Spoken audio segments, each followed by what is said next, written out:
nahmaduhu wa nasta'inuhu wa nastaghfiruh wa na'udzu billahi min shururi anfusina wa min sayyiati a'malina. May yahdihillahu fala mudilla lahu wa may yudlil fala hadiya lahu. Asyhadu an la ilaha illallah wahdahu la syarika lahu wa asyhadu anna Muhammadan abduhu wa rasuluh. Ya ayyuhalladzina amanu taqullaha haqqa tuqatih wa la tamutunna illa wa antum muslimun. Ya ayyuhan nasu taqu rabbakumul ladzi khalaqakum min nafsin wahidah wa khalaqaha minha zawjaha wa bassa minhuma rijalan katsiran wa nisaa.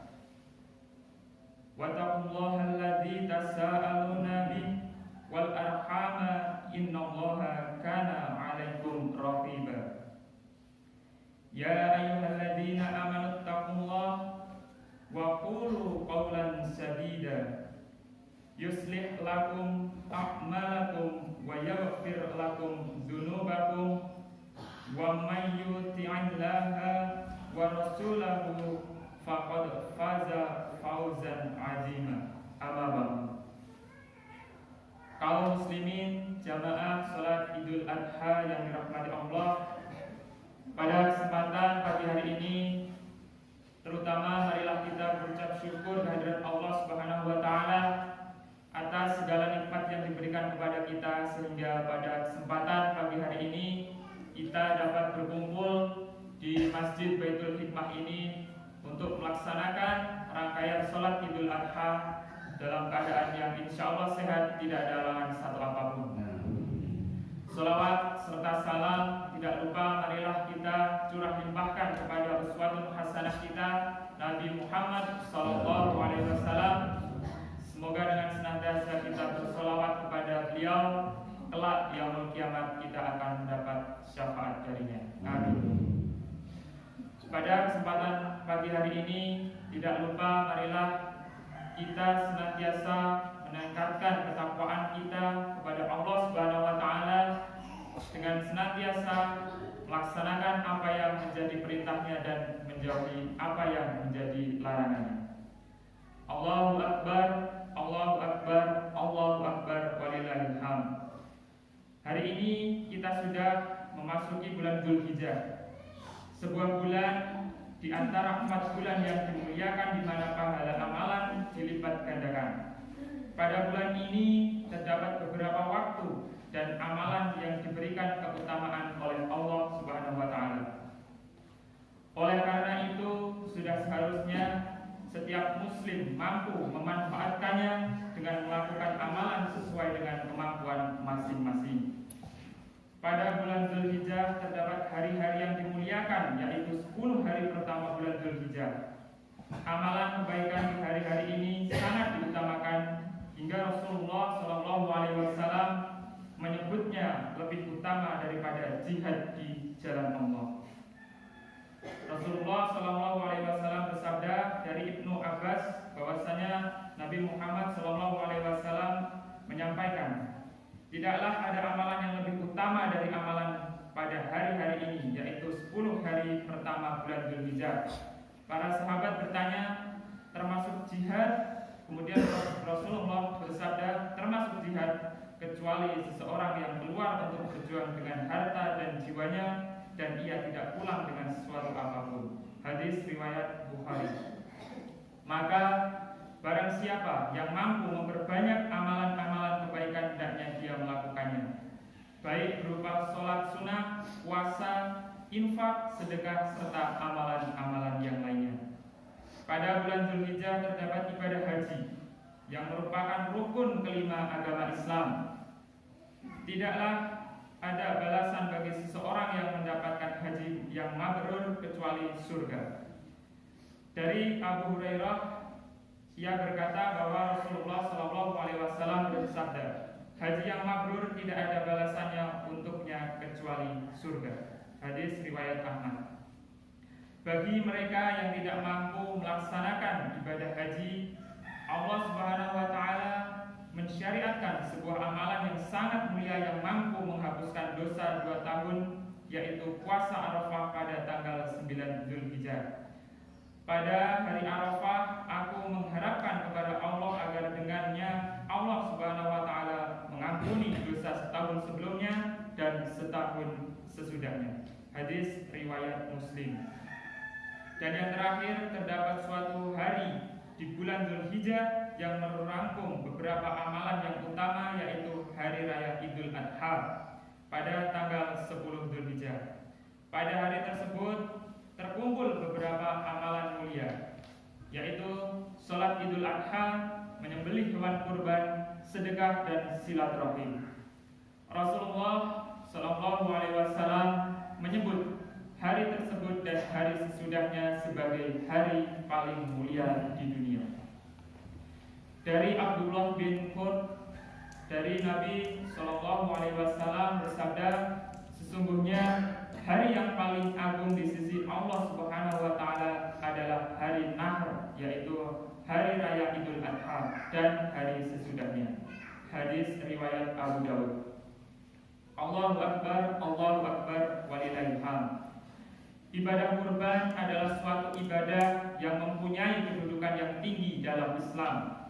Para ulama mengkategorikannya sebagai salah satu ibadah yang paling agung, karena ibadah kurban mempresentasikan ketundukan, keikhlasan, serta pengorbanan seseorang hamba kepada Allah Subhanahu wa Ta'ala. Ia dengan ikhlas mengeluarkan sebagian hartanya untuk membeli hewan kurban, kemudian menyembelihnya serta bertakbir dan mengumandangkan takbir kepada Allah Subhanahu wa Ta'ala.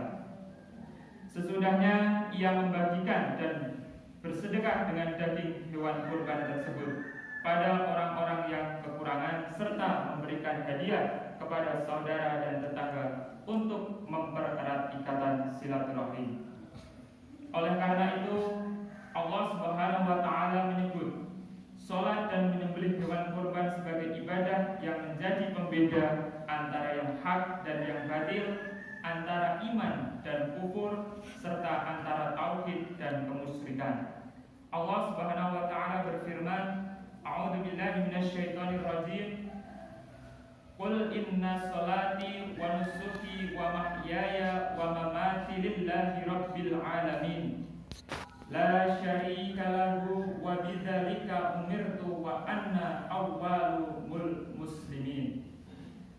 Yang artinya, katakanlah Nabi Muhammad, sesungguhnya sholatku, sembelihanku, hidupku dan matiku hanyalah untuk Allah, Tuhan semesta alam. Tidak ada sekutu baginya. Itulah yang diperintahkan kepadaku. Aku adalah orang yang pertama dalam kelompok orang-orang muslim. Quran surat Al-An'am ayat 162. Untuk menjelaskan kedudukan ibadah kurban dan bahwa ibadah tersebut adalah bukti ketauhidan kita kepada Allah, seorang sahabat Nabi yang bernama Salman Al-Farisi berkata, seorang laki-laki masuk surga karena lalat dan seseorang laki-laki yang lain masuk neraka karena lalat. Maka ditanya kepadanya, bagaimana hal itu bisa terjadi? Kemudian Salman berkata, dua orang laki-laki melewati suatu kaum yang mempunyai berhala. Mereka tidak mengizinkan siapapun melewati kampung mereka kecuali mempersembahkan binatang sembelihan untuk berhala tersebut. Maka mereka berkata kepada laki-laki yang pertama, persembahkanlah sesuatu. Kemudian laki-laki yang pertama itu berkata, aku tidak punya apapun. Kemudian mereka berkata, persembahkanlah walaupun hanya seekor lalat. Maka orang itu mempersembahkan seekor lalat untuk berhala tersebut. Kemudian mengizinkannya untuk lewat. Dengan perbuatan itu, maka lelaki yang pertama tadi kelak ia akan masuk ke dalam neraka. Kemudian dikatakan kepada laki-laki yang kedua, persembahkanlah sesuatu. Ia menjawab, aku tidak akan mempersembahkan sesuatu pun selain kepada Allah Subhanahu wa Ta'ala. Maka mereka pun membunuhnya, dan laki-laki yang kedua itu kelak insya Allah akan masuk surga. Hadis riwayat Al-Baihaqi dalam Syu'aib Al-Iman. Allahu Akbar, Allahu Akbar, Allahu Akbar, walillahil hamd. Apakah tujuan dan hikmah yang sebenarnya dari ibadah kurban? Terdapat beberapa hikmah yang disyariatkan ibadah kurban. Hal ini bisa kita baca dari penjelasan para ulama mengenai hal tersebut. Di antaranya, yang pertama adalah untuk menghidupkan sunnah Nabi Ibrahim alaihissalam. Karena syariat menyembelih hewan kurban pertama kali diwajibkan kepada beliau. Ketika itu, selama beberapa hari, beliau bermimpi menyembelih putranya satu-satunya, yaitu Ismail alaihissalam atas perintah Allah. Nabi Ibrahim memaknainya sebagai perintah Allah untuk menyembelih putranya tersebut. Tentu, sebagai seorang ayah, ada rasa sedih yang harus ditahan untuk bisa mentaati perintah yang sangat berat itu. Akan tetapi dengan penuh keikhlasan, beliau memantapkan hati untuk melaksanakannya. Beliau kemudian bertanya kepada putranya untuk melihat apakah ia juga mempunyai keikhlasan yang sama untuk taat kepada Allah. Ternyata Ismail juga sangat siap, maka Ibrahim bersiap menyembelihnya dan merebahkannya. Tapi di saat itulah Allah kemudian menggantikannya dengan sembelihan yang besar. Kisah ini Allah turunkan dalam surat As-Saffat ayat 103-110. Sikap Nabi Ibrahim dan putranya Ismail untuk pasrah dan taat kepada Allah Subhanahu wa taala dengan mengorbankan jiwa dalam rangka memperoleh keridhaan Allah menjadi teladan bagi umat Islam untuk rela berkorban jika Allah Subhanahu wa taala memerintahkan. Totalitas dalam ketaatan ini menunjukkan keimanan dan keyakinan yang teguh kepada Allah Subhanahu wa taala sebagai satu-satunya zat yang berhak ditaati dan diagungkan. Oleh karena itu, ketika Allah Subhanahu wa taala memerintahkan untuk berkorban, Allah tidak butuh terhadap darah dan daging hewan yang dikorbankan. Yang Allah inginkan adalah bukti ketakwaan dari seorang hamba dengan melaksanakan perintah Allah Subhanahu wa taala. Allah Subhanahu wa taala berfirman, A'udzubillahi minasyaitonir rajim. La yanallahu lahumuha wala dima'uha walakin yanalahu at-taqwa minkum. Quran surat Al-Hajj ayat 37 yang artinya daging hewan kurban dan darahnya itu sekali-kali tidak akan sampai kepada Allah Subhanahu wa taala, tetapi yang sampai kepadanya adalah ketakwaanmu. Allahu Akbar, Allahu Akbar, walillahil hamd. Kemudian hikmah yang kedua adalah ibadah kurban menjadi sarana untuk bersedekah dan mempererat tali silaturahim.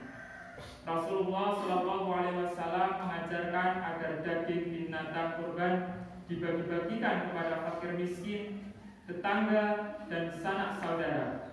Hal ini dapat menimbulkan rasa kebersamaan, rasa kasih dan sayang terhadap sesama serta memuliakan orang-orang yang menjadi kerabat dan tetangga kita. Allah Subhanahu wa taala berfirman dalam surat Al-Hajj ayat 36 yang artinya, makanlah sebagian dan berikanlah makanan orang yang merasa cukup dengan apa yang ada di dalamnya, tidak meminta-minta dan orang yang meminta-minta. Dalam sebuah riwayat, sahabat Sauban menjelaskan bahwasanya Rasulullah Shallallahu Alaihi Wasallam menyembelih hewan kurbannya, kemudian berkata, wahai Sauban, uruslah daging kurban ini. Maka aku terus membagikannya daging tersebut hingga beliau sampai di Madinah. Hadis riwayat Muslim.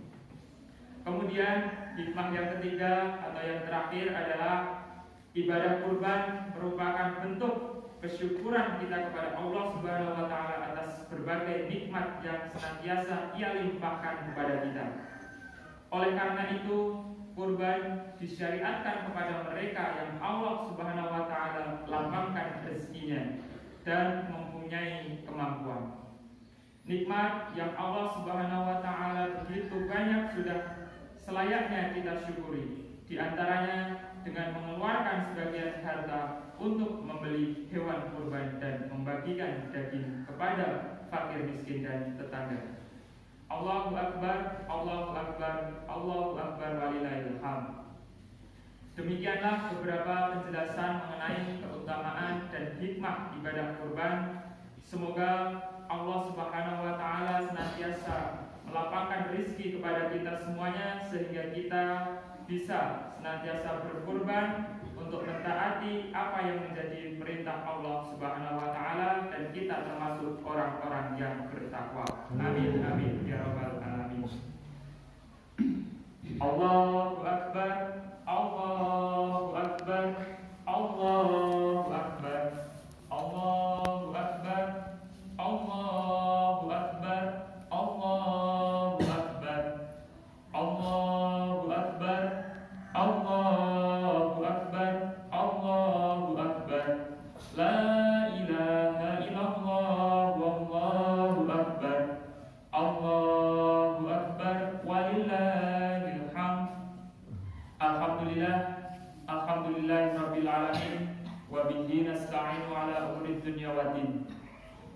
Asyhadu an la ilaha illallah wa asyhadu anna Muhammadar Rasulullah. Allahumma sholli ala sayyidina Muhammad wa ala ali sayyidina Muhammad. Kama shallaita ala Ibrahim wa ala ali Ibrahim innaka Hamidum Majid. Wa barik ala Muhammad wa ala ali Muhammad kama barakta ala Ibrahim wa ala ali Ibrahim innaka Hamidum Majid. Ya ayyuhalladzina amanu taqullaha ittaqullaha haqqa tuqatih wa la tamutunna illa wa antum muslimun. Qala Allah ta'ala fil Qur'anil Karim, a'udzu billahi minasy syaithanir rajim. Bismillahirrahmanirrahim. Inna a'tainakal kautsar fasholli li rabbika wanhar inna shani'aka wal abtar wa qur rabbi waghfir warham wa anta khairur rahimin.